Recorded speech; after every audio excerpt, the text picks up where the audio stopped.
अरे मम्मी कहाँ हो? पिंकी चिल्लाते हुए बोली। ट्यूशन से आई नहीं कि तुम्हारा चिल्लाना शुरू। क्यों चिल्ला रही है इतना जोर से? कामिनी ने कहा। अरे वो मम्मी, जीजा जी और दीदी आ रहे हैं। क्या कहा तुमने? चिंकी और कुबेर आ रहे हैं? कहाँ? वो ना मम्मी, मैं ट्यूशन से लौट रही थी तभी मैंने उनकी गाड़ी देखी और उसमें दीदी और जीजा जी दोनों थे। मैं तो शॉर्टकट से आ गई, लेकिन वो तो बाजार होते हुए ही आएंगे और उधर तो जाम भी बहुत लगता है। तुमको जरूर वहम हुआ होगा। नहीं मम्मी, अब क्या मैं दीदी जीजा जी को पहचानने में गलती करूंगी? लेकिन अभी कल ही तो बात हुई, उसने कुछ नहीं बताया। हाँ, ये जरूर बता रही थी कि आज उससे बहुत बड़ी गलती हो गई। दूध चढ़ाकर भूल गई और सारा दूध उफन गया तो समधन जी नाराज हो रही थी। लेकिन इसमें इतनी बड़ी बात नहीं कि कोई मायके आ जाए। जा जल्दी से दुकान से पापा को बुला ला जाकर। कामिनी के मन में जोरों से उथल पुथल मच रही थी। तभी बनवारी भी जल्दी से दुकान से आ गए, जो कि घर से थोड़ी ही दूरी पर थी।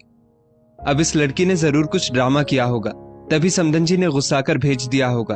आने दो, उल्टे पैर ही ना वापस कर दिया तो मेरा नाम भी कामिनी नहीं। इतनी समझदार सास मिली है तब भी ये लड़की नखरे दिखाती है। अगर तेज तर्रार मिली होती तो सब होश ठिकाने आ जाते। कामिनी मन ही मन कयास पर कयास लगाए जा रही थी और चिंकी पर जी भरकर गुस्सा भी हो रही थी। अरे ऐसा कुछ नहीं होगा, तुम तो बिना बात को जाने समझे घबरा रही हो।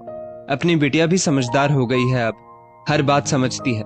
देखा नहीं था कि जब पिछली बार आई थी उसकी बातों से लग रहा था कि एकदम बच्ची से वो बड़ी हो गई।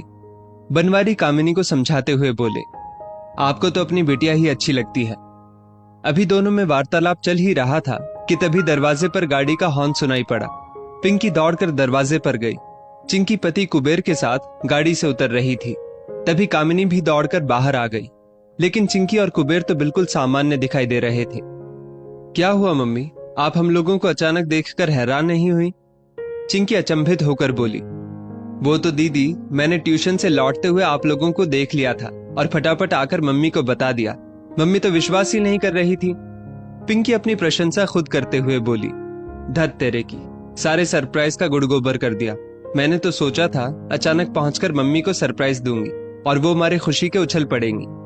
चिंकी मायूस होते हुए बोली, वही तो मैं पहले ही कह रहा था कि फोन करके बता दो, लेकिन तुम्हें तो सरप्राइज की पड़ी थी। अब तो तुम्हारे सरप्राइज का कबाड़ा कर दिया पिंकी ने। कुबेर हंसते हुए बोला, लेकिन चिंकी अचानक यहाँ, और कल ही तो बात हुई, तब तुमने कुछ नहीं बताया और इस तरह अचानक बिना बताए कैसे चली आई? कामिनी सवाल पर सवाल किए जा रही थी। क्या मम्मी, आप भी ना, क्या बिना बताए मैं अपने मायके भी नहीं आ सकती? चिंकी रूठते हुए बोली। अब बेटिया दामाद को क्या दरवाजे पर खड़ा रखकर ही सवाल जवाब किए जाओगी कि अंदर भी आने दोगी? कामिनी के सवाल सुनकर बनवारी बोल पड़े, मम्मी, कुबेर की यहाँ पर इसी शहर के हेड ऑफिस में 8 दिन की ट्रेनिंग है, तो मम्मी जी बोली कि तुम भी कुछ दिनों के लिए मायके जाकर घूम फिर आओ, तुम्हारा मन भी बहल जाएगा। इधर साल भर से तुम मायके जाकर रुक भी नहीं पाई हो।